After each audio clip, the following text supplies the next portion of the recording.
इतना धीमा बोलोगे तो कल्याण तुम्हारा है। जरा अच्छे से तो बोलो, बोल बम का नारा है, सारी समस्या का हल एक लोटा जल। साक्षी भले ध्रुव जी ने दी हो, व्रत करने की साक्षी भले ध्रुव जी महाराज दे रहे हों, पर शिव महापुराण की कथा कहती है। हम नवरात्रे का व्रत कर रहे हों, हम एकादशी का व्रत कर रहे हों, हम प्रदोष का व्रत कर रहे हों, हम शिवरात्रि का व्रत कर रहे हों, हम महालक्ष्मी का व्रत कर रहे हों, हम चतुर्थी का व्रत कर रहे हों, ये सारे व्रत करने की जो बल है, ये सारे व्रत करने की एक शक्ति, एक बल जो आपको और हमको, संपूर्ण जगत को जो प्राप्त होता है, वो शिव जी से प्राप्त होता है।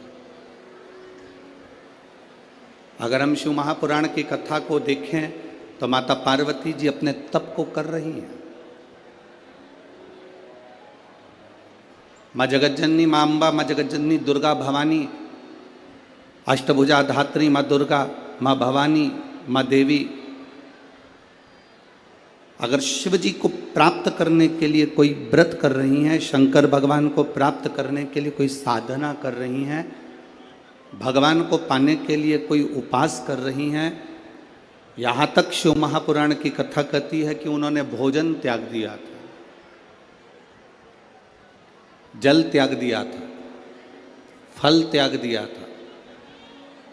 शिव महापुराण की कथा कहती है केवल वृक्ष की पत्तियों को ग्रहण करती थी, वृक्ष की पत्ती को भी छोड़ दिया था।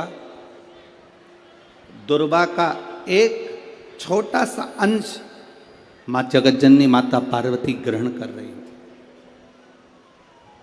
एक छोटा सा अंश दुर्वा का, वो भी छोड़ दिया था। और जब माता पार्वती जी ने पत्ती छोड़ दी, दुर्वा खाना छोड़ दिया, फल खाना छोड़ दिया, भोजन करना छोड़ दिया, जल पीना छोड़ दिया, तब माता पार्वती केवल वायु का ही पान करती थी, केवल वायु का पान करती थी। समय ऐसा आया कि माता पार्वती जी ने वायु का पान भी नासिका की एक स्वर से करना प्रारंभ किया। धीरे धीरे माता पार्वती जी ने वायु को भी अपने अंदर रोक लिया। तब देवादिदेव महादेव पार्वती जी के सम्मुख में प्रकट हुए और शिव जी ने पार्वती को वर प्रदान किया। शंकर जी कहते हैं, सुनो पार्वती, तुमने मेरी आराधना करी है, तुमने मेरी साधना करी है, मेरी साधना इतनी बलवान तुमने करी है कि तुम्हारी शक्ति प्रबल हो गई। पार्वती, आज मैं तुमको 2 वर देता हूं। मेरी विदर्भ की माताओं, नागपुर नगर की मेरी जीजियों और शंकर भगवान ने माता पार्वती को 2 वर दिए जब माता पार्वती ने तप साधना करी। पहला वर माँ पार्वती जी को देते हैं भगवान देवादिदेव महादेव, जो नारी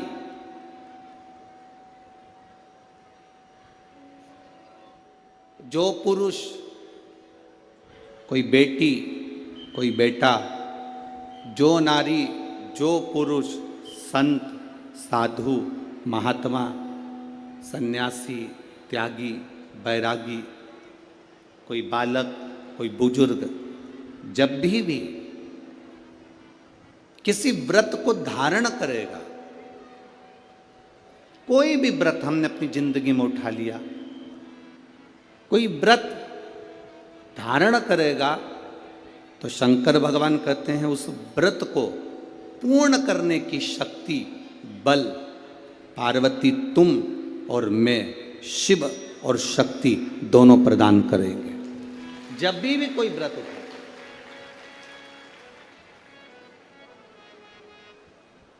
आपने अगर कोई नियम ले लिया अपनी जिंदगी में, कहा था कि जो मेहनत करता है, पार्वती जो संकल्प ले लेता है, जो नियम ले लेता है, जो व्रत करता है, उसके व्रत का फल हम स्वयं देते हैं।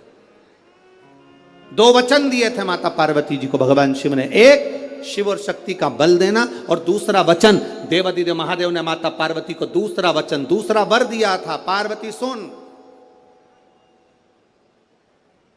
संसार में रहने वाली नारी, पुरुष, बच्चे, बूढ़े, इस मृत्यु लोक में जो रह रहा है, संसार में अगर उसके जीवन में कभी दुख की एक घड़ी भी आई है तो उसके कर्म से आई है। उसने जो पूर्व में कर्म किया होगा उसके अनुसार उसको एक दुख की घड़ी में भोगना पड़ा है। पर उस दुख की घड़ी में पार्वती, अगर उसने भूलवश भी मुझे याद किया, शंकर कहते हैं मैं उसी क्षण उसके दुख को मिटाने के लिए संसार सागर में पहुंच जाऊंगा। मैं वचन देता हूं। ये माता पार्वती जी को शिव जी ने 2 वचन दिए। पार्वती, एक शिव और शक्ति का बल व्रत, उपास, साधना, तप करने वाले को मिलता है। नवरात्र का व्रत करने वाले कई लोग नंगे पर चलते हैं, कई लोग एक समय दूध लेते हैं, कोई कहता है कि मैं लौंग पर व्रत करता हूं, कोई अपने शरीर पर जवारे बो लेता है, कोई कुछ नियम धारण करता है, कोई कुछ नियम धारण करता है। सारे नियम, व्रत, साधना, तप जितने लोग करते हैं, घबराने की जरूरत नहीं। ये बल तुम्हें जो देता है वो शिव देते हैं, वो भगवान शंकर शक्ति के साथ देते हैं। और ध्यान देना, दुख की घड़ी में अगर तुम्हारे कर्म के अनुसार तुम्हें दुख भोगना पड़ रहा है तो उस दुख में भी घबराना नहीं। अगर दुख परमात्मा ने दिया है तो वो उस दुख को समाप्त करने का बल भी आपको प्रदान करता है। वो शिव तत्व है, वो ओघड़ी है, वो शंकर है, ओघड़ी शिव है।